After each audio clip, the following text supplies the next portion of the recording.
single layer windings are used in alternators with small number of poles. The double layer windings are used in alternators with large number of poles. அதாவது போல்களின் எண்ணிக்கை எங்கே குறைவாக தேவைப்படுதோ அந்த இடங்கள்ல single layer winding ஆல்டர்னேட்டரில் use பண்ணுறாங்க.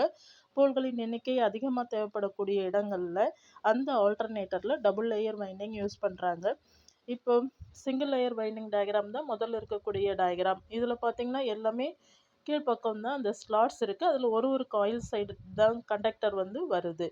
ஆனால் இந்த காயிலோட ஒரு காயில் சைடு ஒரு ஸ்லாட்டில் வரும். டபுள் லேயர் வைண்டிங் பார்த்திங்கன்னா ஒரு காயிலோட ஒரு காயில் சைடு வந்து கீழே வரும். அதனுடைய அடுத்த காயில் சைடு பார்த்திங்கன்னா மேலே இருக்கக்கூடிய ஸ்லாட்ஸில் வருது. இந்த மாதிரி ஸ்லாட்ஸ் பார்த்திங்கன்னா டபுள் லேயராகவே அங்கே இருக்குது. அதில் டபுள் லேயர் வைண்டிங் வைண்ட் பண்ணுறாங்க. இது லார்ஜ் நம்பர் ஆஃப் போல்ஸ் தேவைப்படக்கூடிய ஆல்டர்னேட்டரில் வைண்ட் பண்ணுறாங்க.